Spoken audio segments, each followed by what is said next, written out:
SS chapter number 16 આર્થિક ઉદારીકરણ અને વૈશ્વિકીકરણ.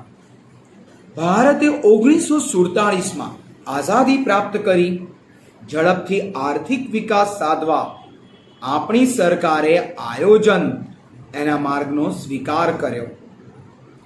એક પછી એક પંચવર્ષીય યોજના એના અમલ દ્વારા ઝડપી આર્થિક વિકાસ સાધવાનું કાર્ય હાથ ધર્યું. આ માટે નાણાકીય નીતિ, નાણાકીય પૈસાની બાબતોની નીતિ, રાજકોષીય નીતિ મતલબ કે નાણાંનો વ્યવહાર, ખર્ચ અને આવક અને જાવક બંનેની નીતિ, અને ઔદ્યોગિક નીતિ, ઉદ્યોગોના ક્ષેત્રે આવેલું પરિવર્તન, ઉદ્યોગોના ક્ષેત્રે આવેલું પરિવર્તન.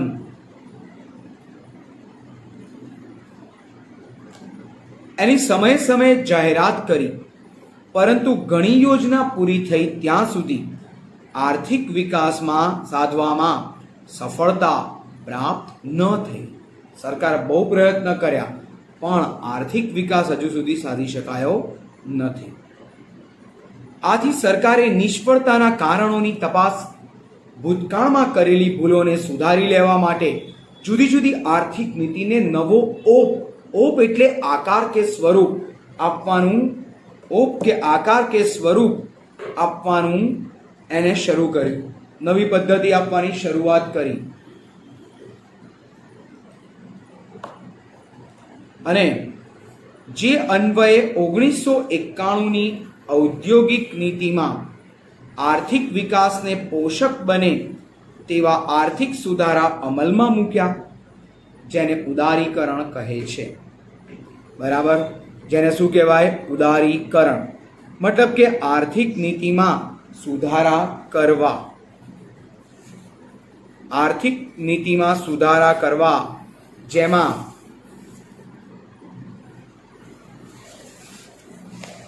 આર્થિક નીતિમાં સુધારા કરવા, આર્થિક નીતિઓ પણ સરકાર પોતે પોતાના માટે જ ઘડે છે, અને એ સુધારા વધારા કેવી રીતે કરી શકાય? એ સુધારા વધારા જેમાં 3 વસ્તુ છે: ઉદારીકરણ, ખાનગીકરણ અને વૈશ્વિકીકરણ. ઉદારીકરણ એટલે શું? ઉદારીકરણ મતલબ જે વસ્તુ કે બિઝનેસ, કોઈ પણ બિઝનેસ જે ગવર્મેન્ટના હાથમાં હોય એના બદલે એ પ્રાઇવેટ કંપનીને આપી દેવો. એ બિઝનેસ, એ વ્યવસાય પ્રાઇવેટ કંપનીને સોંપી દેવો. ઓકે, આ વ્યવહાર ખાનગી કંપનીઓને આપવાથી ફાયદો શું? ખાનગી કંપનીઓને જ્યારે આ વ્યવહાર આપવામાં આવે કે વહીવટ આપી દેવામાં આવે ત્યારે ફાયદો શું થાય? તો ખાનગી કંપનીઓ પોતાના પ્રોફિટ માટે વધારે ને વધારે બિઝનેસ કરશે. આર્થિક ઉદારીકરણ, સરકાર ઔદ્યોગિક નીતિ દ્વારા ખાનગી ક્ષેત્ર પરના અંકુશ અને નિયંત્રણ ક્રમબદ્ધ રીતે ઘટાડે, વિકાસને પ્રોત્સાહન આપે, તેને ઉદારીકરણની નીતિ કહે છે. શરૂઆતના તબક્કામાં ઉદારીકરણ મુજબ જે આર્થિક સુધારા અપનાવવામાં આવ્યા, જે નીચે મુજબ છે. પહેલા આપણા દેશમાં પણ આ પ્રશ્ન તરીકે પૂછાય, ખાનગી આર્થિક ઉદારીકરણ, એની પ્રક્રિયા સમજાવો. 4 માર્ક. આ પ્રક્રિયા પણ આવે, પ્રક્રિયાની સાથે સાથે તેના લાભ પણ આવે અને ગેરલાભ પણ આવે. પ્રક્રિયાની સાથે સાથે તેના લાભ અને ગેરલાભ પણ હોય. જેમાં શરૂઆત કરીએ એની પ્રક્રિયાથી. સમજો કે આ પ્રક્રિયા કેવી રીતે ચાલી? કોઈ એક દિવસનું તો કામ છે નહીં, ઘણા બધા દિવસો સતત પ્રયત્ન, આ બધી વસ્તુ ભેગી મળે ત્યારે આર્થિક ઉદારીકરણ થાય, ત્યારે આર્થિક ઉદારીકરણ બને. 18 ઉદ્યોગો જે જાહેર સાહસ માટે અનામત હતા, જાહેર સાહસ સરકારની માલિકી, ઉપર લખી રાખો, સરકારની માલિકી. જાહેર સાહસ એમાં અનામત હતા, રિઝર્વ હતા. અનામત એટલે તે સિવાયના અન્ય ઉદ્યોગો પરથી પરવાના મતલબ સરકારની ફરજિયાત પરમિશન લેવી પડે એ નીતિ બંધ કરી. રેલવે, અણુ અને સંરક્ષણ. આજે પણ રેલવે, ઇન્ડિયન રેલવેઝ ભારતીય રેલવે, મતલબ કે 100% સરકારની જ છે. બીજું અણુ મતલબ ન્યુક્લિયર પાવર, ન્યુક્લિયર પાવર પણ પૂરેપૂરો સરકારનો જ છે. અને સંરક્ષણ મતલબ સરકાર દ્વારા આપવામાં આવતી સુવિધા, સગવડ, સુરક્ષા. આ પ્રોટેક્શન, આર્મી, મિલિટરી, આ પણ સંપૂર્ણ સરકારની. બસ આ 3 ક્ષેત્ર સિવાય બાકી બધામાં પ્રાઇવેટ કંપનીઓ આવી શકે.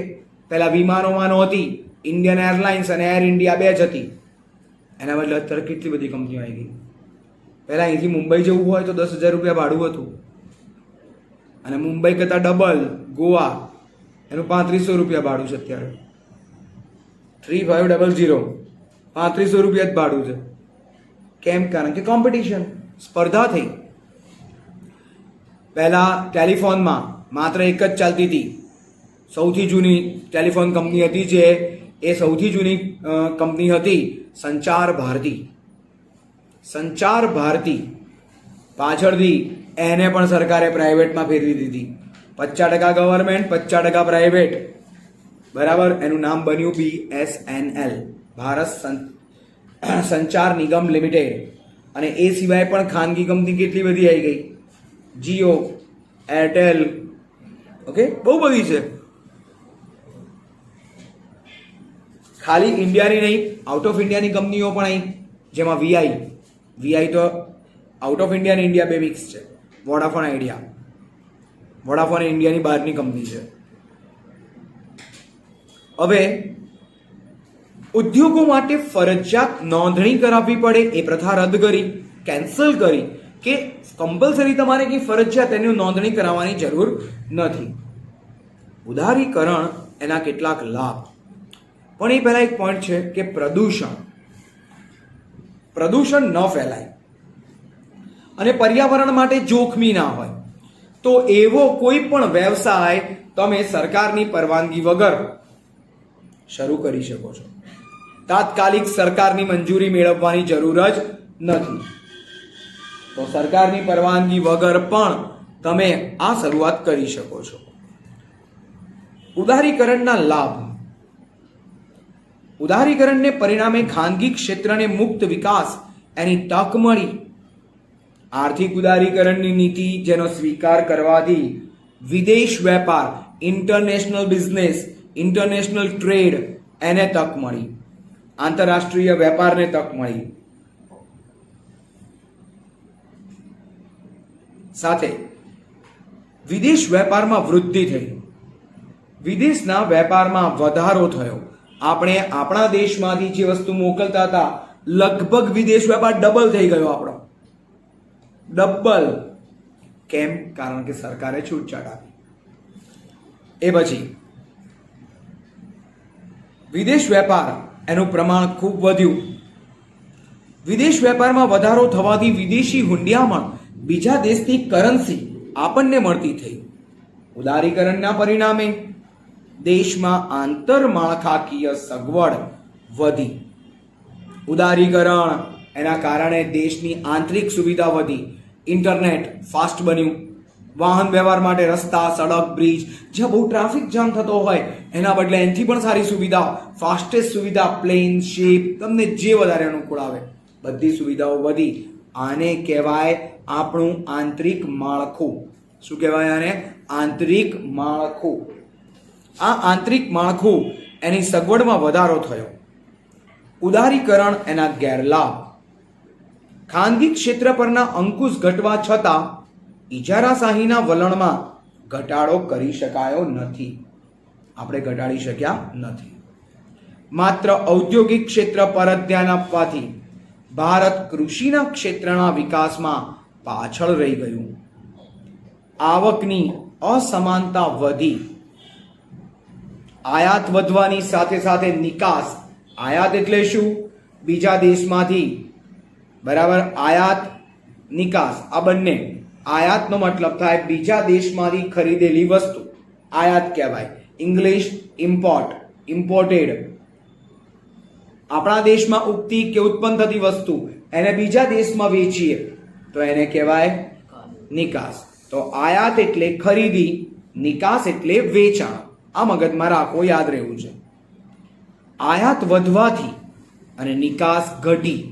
આયાત બહુ વધી કરી, 900 કરોડની આયાત કરી અને એની સામે 400 કરોડની નિકાસ કરી, તો ડિફરન્સ પડ્યો 500 કરોડનો. આ આપણું નુકસાન, લોસ. વિદેશી દેવું વધ્યું. બીજો પોઈન્ટ છે ખાનગીકરણ. ખાનગીકરણ 3 માર્ક. ખાનગીકરણ વિશે સમજાવો. ખાનગીકરણ એટલે પ્રાઇવેટાઇઝેશન. પ્રાઇવેટ મતલબ સરકાર જેમાં વચ્ચે ટપકા મૂકે નહીં, બરાબર? સરકાર જેમાં વચ્ચે પડે નહીં એવી વસ્તુને પ્રાઇવેટ કહેવાય. ખાનગીકરણ એટલે એવી પ્રક્રિયા કે જેમાં રાજ્ય હસ્તકના ઉદ્યોગોના સાહસ કે માલિકી અથવા તો તેનું સંચાલન પ્રાઇવેટ કંપનીને સોંપી દેવામાં આવે. 2 રીતે. પહેલું, જાહેર ક્ષેત્ર માટે અનામત રાખ્યા હોય, એના સિવાયમાં જેને જે સ્થાપવું એ સ્થાપે. રેલવે, અણુ, આગળ આવી ગયા નામ, રેલવે, અણુ અને સંરક્ષણ, આર્મી, રેલવે અને એટમિક એનર્જી કે એટમિક બોમ્બ, આ બધું ગવર્મેન્ટ જ સાચવે, પ્રાઇવેટ નહીં. અને રાજ્ય હસ્તકની કંપની, ક્યાં તો એવું બને કે સરકાર પોતે એનો વહીવટ કરે, સરકાર પોતે એને ચલાવે, અથવા એવું કરે કે ક્યાં તો સરકાર ના ચલાવે તો ચલાવવા માટે પ્રાઇવેટ કંપનીને આપી દે અને એના બદલામાં પ્રાઇવેટ કંપની પાસેથી માલિકી પોતાની પાસે રાખે. ટૂંકમાં 2 રીત હોય. હું તમને કહું, BSNL જે છે એ BSNLમાં 51% માલિકી ભારત સરકારની, 49% પ્રાઇવેટ કંપનીની. કામ પ્રાઇવેટ કંપનીએ કરવાનું, નફામાં જે બી પ્રોફિટ આવે એમાં 49% રકમ એને મળે, પણ સરકારી કર ના ભરવો પડે. સરકારી કર ના ભરવો પડે. એટલે આમ જોવા જવું તો ઘણો સારો પ્રોફિટ કહેવાય. બીજું એવું પણ કરી શકે કે સરકાર પોતે સંચાલન કરે પણ પૈસા રોકે નહીં, ઇન્વેસ્ટ બીજા કરે. સરકાર પોતે પૈસા રોકે નહીં, ઇન્વેસ્ટ બીજા કરે. જેમ કે તમને ખબર હશે, હિન્દુસ્તાન પેટ્રોલિયમ, HP, એના પેટ્રોલ પંપ હોય છે. આ HP ના જે પેટ્રોલ પંપ છે, તો હિન્દુસ્તાન જે આગળ નામ છે, અથવા IOC, ઇન્ડિયન ઓઇલ, આ જે પેટ્રોલ પંપ છે એનો વહીવટ સરકાર ચલાવે છે. પણ એવા મોટા મોટા પેટ્રોલ પંપ બનાવવા, એના ખર્ચા કાઢવા, આ બધું તો મુશ્કેલ વસ્તુ છે. એટલે એ પ્રાઇવેટ માલિકોને આપી દે. વહીવટ ખરેખર કોના હાથમાં છે? સરકારના હાથમાં છે. આપે છે કોને? પ્રાઇવેટ માલિકને. તો આ રીતે ક્યાં તો માલિકી આપી શકે, ક્યાં તો વહીવટ આપી શકે. આવું કંઈક કરે એને કહેવાય ખાનગીકરણ. ખાનગીકરણના લાભ. ખાનગીકરણની નીતિને કારણે દેશમાં ઉદ્યોગના ક્ષેત્રે ઉત્પાદકીય એકમોની સંખ્યા વધી. ખાનગીકરણથી મૂડીરોકાણ એટલે કે મૂડી જેમાં વધારે જોઈતી હોય, મૂડીગત અને વપરાશી વસ્તુના ઉત્પાદનમાં વધારો થયો. મૂડીગત જેમાં ઇન્વેસ્ટ પૈસાનું વધારે કરવાનું હોય અને ડેલી રૂટીનમાં આપણે વાપરવા માટે રાખવાની હોય, તો એનું ઉત્પાદન વધ્યું. જાહેર ક્ષેત્રના એકમનું ખાનગીકરણ, પ્રાઇવેટાઇઝેશન થવાથી જાહેર ક્ષેત્રના એકમની કાર્યક્ષમતા સુધરી. ખાનગીકરણના ગેરલાભ પણ છે. ખાનગીકરણ, પ્રાઇવેટાઇઝેશનને કારણે આર્થિક સત્તા એનું કેન્દ્રીકરણ થયું. પ્રાઇવેટ કંપનીઓનું કેન્દ્રીકરણ થયું, જેનાથી ઇજારાશાહીને વેગ મળ્યો.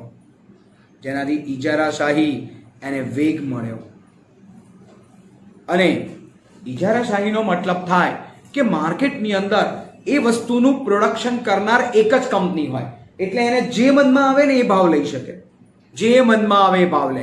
ટૂંકમાં કસ્ટમરનું શોષણ થાય. કન્ફર્મ, કસ્ટમરને આના સિવાય બીજે ક્યાંય વસ્તુ મળવાની જ નથી, તો જશે ક્યાં? એટલે એનું શોષણ થઈ શકે છે. ઓકે, હવે એના માટે ઇજારાશાહીને વેગ મળ્યો.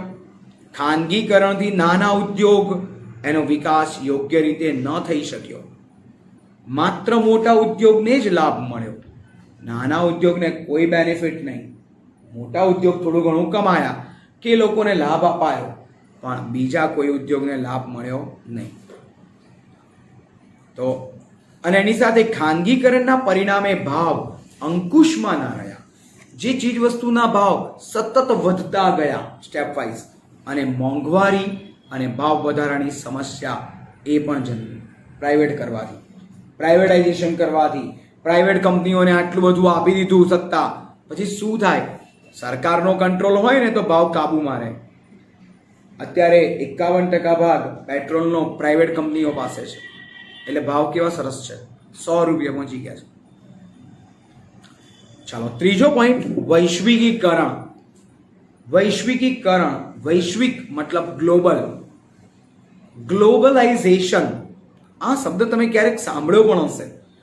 અમુક લોકોના ભાષણોમાં, નેતાઓના ભાષણોમાં આ ગ્લોબલાઇઝેશન આ શબ્દનો ઉપયોગ થાય છે.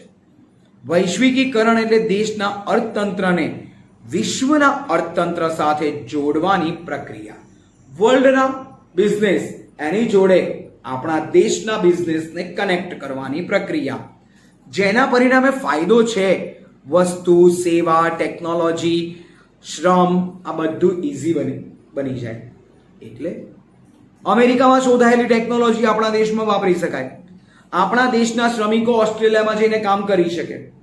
આપણા દેશમાં ઉત્પન્ન થયેલી વસ્તુ ચીનના બજારમાં વેચી શકાય.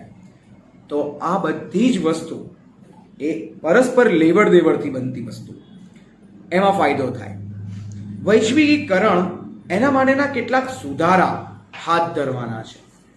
તો વૈશ્વિકીકરણ માટેના સુધારામાં હાથ ધરવામાં આવ્યા, એની બાજુમાં એક શોર્ટકટ કી લખો, AMTS. આ કોઈ બસનું નામ નથી આપણી. AMTS શું છે? તો પહેલો વર્ડ લીધો મેં, A. નંબર 1, એમાં અવરોધ નીચે ટીક કરો. બે દેશ વચ્ચે બિઝનેસના જે અવરોધ નડતા હોય, જે બે દેશ વચ્ચે બિઝનેસના અવરોધ કે એકબીજાનો કોન્ટ્રાડિક્શન હોય, તો એ અવરોધ દૂર કરવા, અવરોધનો A. બીજું, એવી પરિસ્થિતિનું સર્જન કરવું કે જેથી બે દેશો વચ્ચે મૂડી, ટીક કરો, મૂડી M, એની હેરફેર સરળ બને. ત્રીજું, પહેલો જ વર્ડ ટીક કરો, ટેકનોલોજી T, એની હેરફેરના અવરોધ દૂર કરવા. અને ચોથું, વિશ્વના જુદા જુદા દેશો વચ્ચે શ્રમ S, એની હેરફેર મુક્ત રીતે કરવી. શ્રમ એની મુક્ત હેરફેર કરવી.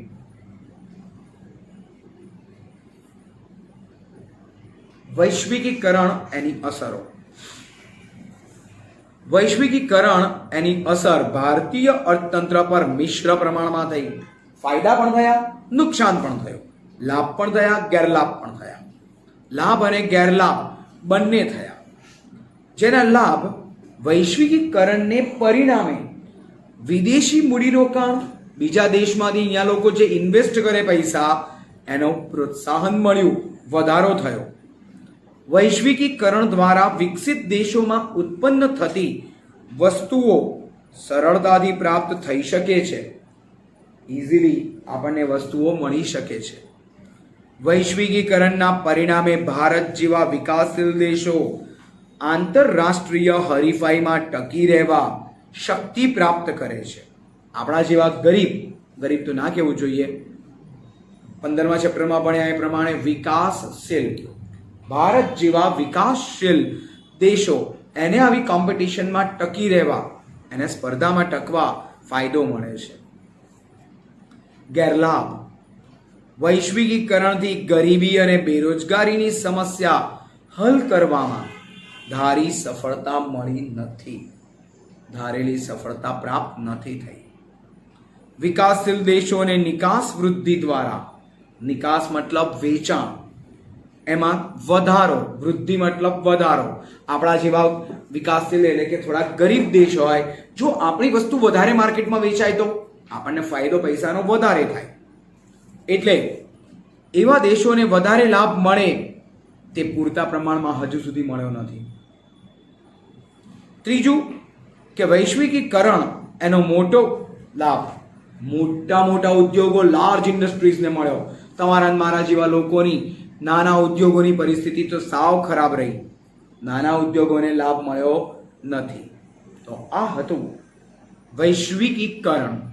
હવે વિશ્વ વેપાર સંગઠન WTO, વર્લ્ડ ટ્રેડ ઓર્ગેનાઇઝેશન, આ મોસ્ટ IMP 3-4 માર્ક ગમે તેમાં પૂછી શકાય. અને કંઈ ના પૂછે ને તો આ ટોપિકમાંથી એક MCQ તો પૂછે જ, ગેરંટી. એક MCQ જેવું નાનું તો કાઢે જ. આ ટોપિક ક્યારેય પેપરની અંદર ના હોય એવું બન્યું નથી, હોય જ. સંયુક્ત રાષ્ટ્ર સંઘ એના સભ્ય દેશોએ 1 જાન્યુઆરી 1995, ટીક કરો તારીખ, 1 જાન્યુઆરી 1995 થી આંતરરાષ્ટ્રીય વેપાર માટે ની સંસ્થા વિશ્વ વેપાર સંગઠન WTO, વર્લ્ડ ટ્રેડ ઓર્ગેનાઇઝેશન શરૂ કર્યું. તેનું વડું મથક, ટીક કરજો ખાસ કામનું, સ્વિટ્ઝરલેન્ડના જીનીવા. MCQ, ખાલી જગ્યા, જોડકા, આ બધા એક વાક્યના સવાલ દરેક ઓબ્જેક્ટિવમાં પૂછી શકાય. વિશ્વ વેપાર સંગઠનનું વડું મથક સ્વિટ્ઝરલેન્ડના જીનીવામાં રાખવામાં આવ્યું, જેના મુખ્ય કેટલાક ધ્યેય છે. વિવિધ દેશો વિશ્વના છે, એમની વચ્ચેનો વેપાર, એમાં આવતો અવરોધ દૂર કરવો. અવરોધ મતલબ બંને વચ્ચેની અડચણ, એને નાબૂદ કરવી. વિદેશ વેપાર માટે દેશના ઉદ્યોગોને આપવામાં આવતું સંરક્ષણ, આપણા પોતાના દેશ માટે જ પ્રોટેક્શન, સંરક્ષણ દૂર કરવું. આપણા દેશ માટે આપવામાં આવતું સંરક્ષણ દૂર કરવું. ત્રીજું, વૈશ્વિક વેપાર નીતિ, આર્થિક નીતિઓ, આખા દેશની બિઝનેસ પોલિસી અને આપણા દેશની બિઝનેસ પોલિસી એકબીજાને મળે. આખા વિશ્વની આર્થિક નીતિઓ જોડે આપણી આર્થિક નીતિઓ એ ઘુળી મળી જાય, મતલબ કે હળી મળી જાય તો વધારે સારી. વિશ્વમાં ઉદ્ભવતા વેપારી ઝઘડા, મતલબ કે વેપારમાં ઘણી વખત ચૂકવણી, લેવડ દેવડ કે બધી બાબતોમાં વસ્તુ ખરાબ, ક્વોલિટી, બધામાં ઝઘડા થઈ શકે છે. પણ એ ઝઘડાનું શાંતિથી નિવારણ લાવવું. એના કાર્યોમાં બહુરાષ્ટ્રીય વેપાર અને તેને લગતા કરાર માટે જરૂરી માળખું ઊભું કરી કરારોનો અમલ કરાવવો. જે કોન્ટ્રાક્ટ કરવામાં આવે એ કોન્ટ્રાક્ટ એનો અમલ થવો જ જોઈએ, એ કોન્ટ્રાક્ટનો અમલ થવો જોઈએ. અને વિશ્વ વેપાર સંગઠન બહુરાષ્ટ્રીય વેપાર માટે થયેલ ચર્ચા વિચારણા અને વાટાઘાટ માટેની ફોરમ, એટલે કે ચર્ચા કરવાનું એક સ્થાન છે. ફોરમ એનો મતલબ થાય અહીંયા ચર્ચા કરવા માટે લોકો ભેગા થાય એવું પ્લેસ, અમુક પ્રકારના ડિસિઝન્સ લેવાય એવું પ્લેસ. ફોરમ માટેની કામગીરી બજાવે છે. WTO એ ભેદભાવ વગર આંતરરાષ્ટ્રીય વેપાર, તમે ઇન્ટરનેશનલ ટ્રેડ કરો એમાં કોઈ પણ પ્રકારે ભેદભાવ ન રાખો. અમેરિકા પાસેથી મને વધારે પૈસા કમાવા મળે છે, હું અમેરિકાને વધારે આપું ના. મને બાંગ્લાદેશ પાસેથી કંઈ કમાવા નથી મળતું, ઓછું મળે છે, બાંગ્લાદેશને ના આપું એવું પણ નહીં. બધા દેશ જોડે સંતુલિત બિઝનેસ કરો, એક ચોક્કસ લેવલથી બિઝનેસ કરો. જુદા જુદા રાષ્ટ્રો જે પોતાની રાષ્ટ્રીય નીતિને અનુસરતા હોય તેવું અવલોકન કરે અને જે જરૂરી સુધારા વધારા લાગે તે સૂચવે. વિશ્વ વેપાર સંગઠનને જરૂરી સુધારા વધારા સૂચવે તો ખબર પડે કે ભાઈ આમાં શું સુધારો ખરેખર કરવા જેવો છે કે નથી. આમ વિશ્વ વેપાર સંગઠન સાથે વિશ્વ વેપાર સંગઠન એની જોડે જોડાવવું એ ખરેખર બહુ અગત્યનું રહ્યું. ભારતીય અર્થકારણ પર તેની અસર 3 માર્ક.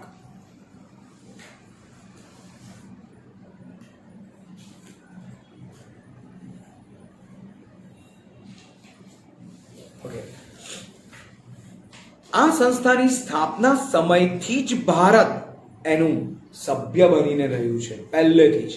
અને આથી જ ભારત પર આ સંસ્થાનો કેવો પ્રભાવ પડશે અથવા ભારતને કેવા પ્રકારના લાભ મળશે તેની ચર્ચા આપણને મુખ્યત્વે નીચે મુજબ જોવા મળે છે.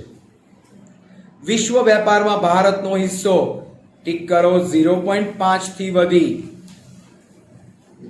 આપણી નિકાસ વધી, જેના કારણે વિશ્વ વેપારમાં આપણો હિસ્સો ડબલ 1% પહોંચ્યો. 0.5% હતો પહેલા, એનો ડબલ થઈ ગયો 1%. WTO એટલે કે વિશ્વ વેપાર સંગઠન એના સભ્ય પદે રહેવાથી આપણા રેડીમેડ ગાર્મેન્ટ્સ, તૈયાર વસ્ત્ર, એની નિકાસ એમાં ફાયદો થયો. રેડીમેડ ગાર્મેન્ટ્સ વધ્યા. WTO ના સભ્ય પદે રહેવાથી ભારત પોતાની ખેત પેદાશ એની નિકાસમાં વધારો કરી શક્યું, નિકાસ વૃદ્ધિ કરી શક્યું. આમ વિશ્વ વેપાર સંગઠન સાથે જોડાવવાથી સભ્ય દેશ તરીકે ભારતને ઉપરોક્ત ઉપર દર્શાવ્યા મુજબના ઉપરોક્ત લાભ થશે તો ભારત ખરેખર પ્રગતિ કરી શકશે. પણ એના માટે કેટલીક શરતનું પાલન પણ ભારતે કરવું જ પડશે. આપણે કેટલીક ટર્મ્સ એન્ડ કન્ડિશન્સ એને પાળવી પડશે. કઈ? જેના માટે આંતરમાળખાકીય સગવડ, આપણી આંતરિક માળખાકીય સુવિધા કેટલી ઝડપથી સુધારીએ છીએ, કેટલી ઝડપથી વધારીએ છીએ, અને વિકસિત દેશો ભારત સાથે મહદઅંશે સહકારથી વર્તે છે. આ બાબત તેના પર આધારિત છે. આ બાબત આવા મહદઅંશે મોટે ભાગે જોવા મળતા બીજા દેશની ભીખ કે દયા એના ઉપર ડિપેન્ડ છે. બીજા દેશની ભીખ કે દયા જેટલી આપણને મળે એટલો ફાયદો. ખોટું છે આપણે આપણું ઉત્પાદન જાતે ના કરીએ, આત્મનિર્ભર ભારત બનાવીએ. આમ અહીંયા ઇકોનોમિક્સનો પોઈન્ટ પૂરો થયો. પણ હવે ઇકોનોમિક્સ સિવાય આ ચેપ્ટરમાં ભૂગોળને લગતો એક ટોપિક છે જેનું નામ છે ટકાઉ વિકાસની યોજના. 3 માર્ક.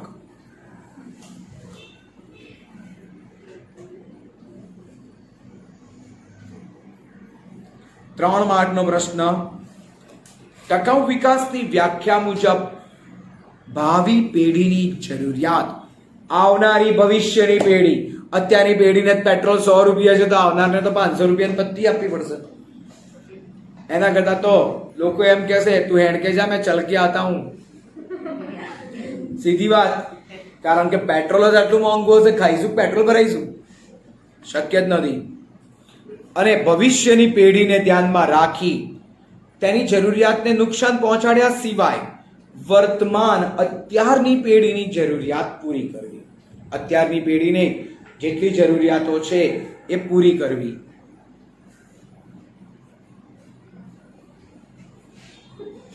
ઓકે. આમ ટકાઉ વિકાસ એમાં પર્યાવરણીય સંસાધન એની કાયમી જાળવણી પર ભાર મૂક્યો.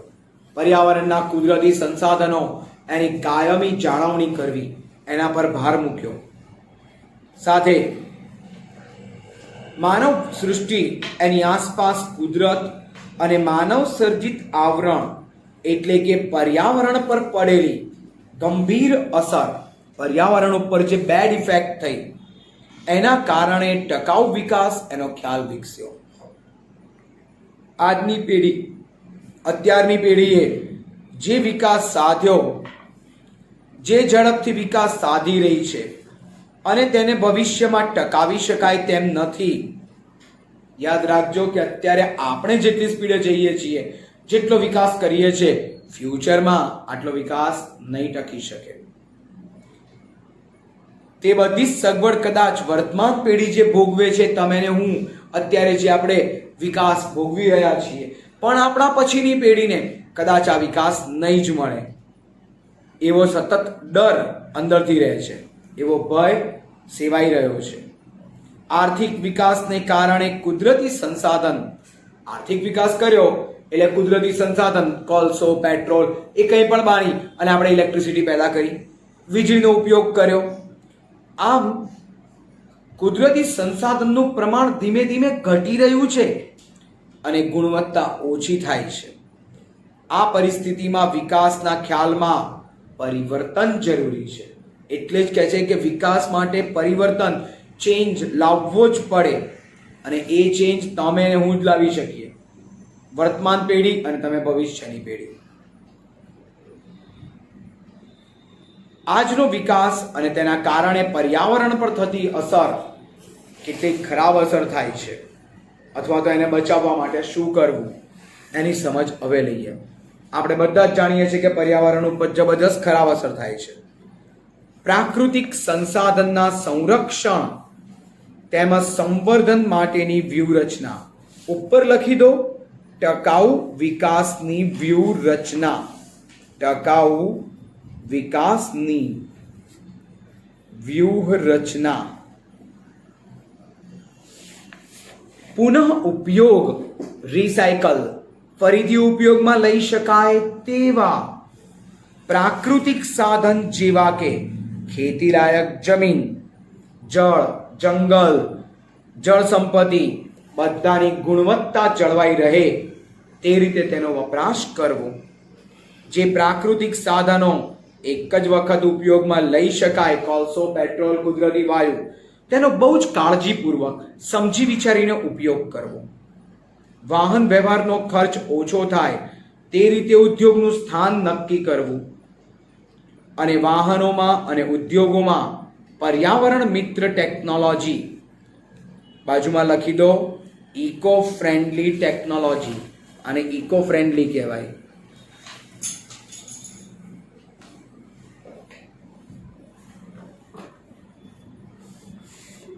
એનો ઉપયોગ વધે એ જરૂરી છે. જે સાધનો એક કરતા વધારે વપરાશમાં લઈ શકાય તેમ હોય એના તમામ ઉપયોગ કરવા. જેમ કે અલગ અલગ સિંચાઈ માટે આપણે ડેમ બાંધ્યા, એ ડેમના પાણીનો ઉપયોગ વિદ્યુત ઉત્પન્ન કરવા કરી શકાય. હા, એમાં પાણી ગંદુ થાય ના. પછી એ જ પાણી પીવામાં વપરાય? હા, કારણ કે નદીનું જ પાણી છે. એ પાણી સિંચાઈમાં વપરાય? હા, કારણ કે એ નદીનું જ પાણી છે. આ રીતે અલગ અલગ ઉપયોગ હોય તો એ બધા ઉપયોગ કરવા.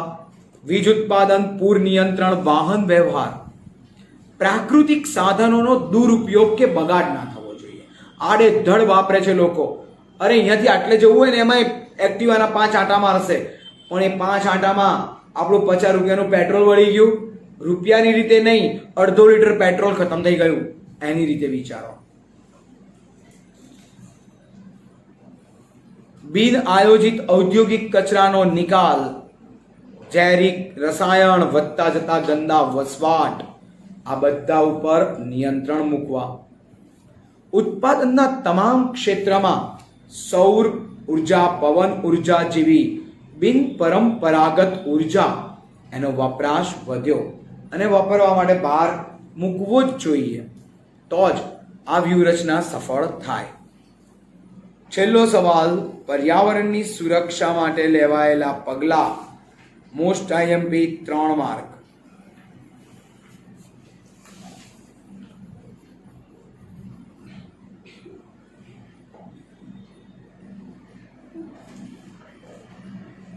પર્યાવરણની સુરક્ષા, એના માટે ટીક કરો.